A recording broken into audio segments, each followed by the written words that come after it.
Management hub, smart commerce and management hub లో ఇవాళ మనం రెంట్ కి, ప్రీపెయిడ్ రెంట్ కి ఎంట్రీస్ ఏంటి, జర్నల్ ఎంట్రీస్ అనేవి ఏంటి అనేవి చూద్దాం. ఓకేనా? అసలు రెంట్ అంటే ఏంటి? మనం ఏదైతే ల్యాండ్ కానీ, బిల్డింగ్స్ కానీ, హౌస్ కానీ, మన యొక్క గోడౌన్ కానీ, మన యొక్క ఆఫీస్ పర్పస్ కోసం కానీ తీసుకుంటే అప్పుడు మనం పే చేసే అమౌంట్ ని మనం రెంట్ అంటాం. ఆ రెంట్ అనేది మనకి ఎప్పుడు కూడా ఖర్చు. అవునా? ఆ ఖర్చుకి మనం వెంటనే ఏమనుకోవాలి? గోల్డెన్ రూల్స్ లో మనకి నామినల్ అకౌంట్ రూల్ కింద వస్తుంది ఇది ఎక్స్పెన్స్ అనగానే. సో నామినల్ అకౌంట్ రూల్ ఏంటి? Debit all expenses and losses, credit all incomes and gains.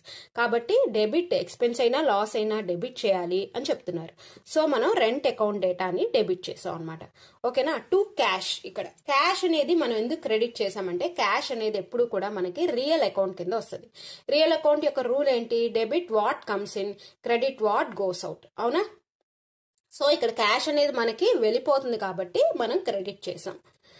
అందుకని దాని యొక్క ఎంట్రీ, రెంట్ యొక్క ఎంట్రీ ఏంటంటే rent account data to cash account. Next prepaid rent. Prepaid rent ఎప్పుడు కూడా మనం ఏం చేయాలి అంటే, మనం ఇందాక ఆల్రెడీ చెప్పుకున్నాం ఏంటి? అవుట్ స్టాండింగ్ ఎక్స్పెన్సెస్ అంటే ఏమవుతాయి? ఏదైతే ఎక్స్పెన్స్ మనం గనక పే చేయలేదు, ఇంకా పే చెయ్యాలి అన్నప్పుడు అది లయబిలిటీ అవుతుంది అని చెప్పుకున్నాం. మరి అప్పుడు మీకు డౌట్ రావచ్చు, మరి పే చేయలేదు అంటే మనకి లయబిలిటీ అయిపోద్ది ఒక ఎక్స్పెన్స్. మరి ముందే పే చేసేసాం అనుకోండి, అప్పుడు అదేమవుతుంది? ముందే పే చేసేస్తే అది మనకి ఎసెట్ అవుతుంది. ఓకేనా? అందుకనే ప్రీపెయిడ్ అంటే ముందుగానే పే చేసిన, ఇక్కడ మనకి ఎక్స్పెన్స్ లో రెంట్ తీసుకున్నాం. ఓకేనా? ప్రీపెయిడ్ రెంట్ అంటే ప్రీపెయిడ్ రెంట్ అనేది మనకి ఎప్పుడు ఎసెట్ అవుతుంది. మనకి ఎసెట్ యొక్క రూల్ ఏంటి? ఎసెట్స్ అనగానే మనకి రియల్ అకౌంట్ జ్ఞాపకం రావాలి. రియల్ అకౌంట్ రూల్ ఏంటి? Debit what comes in, credit what goes out.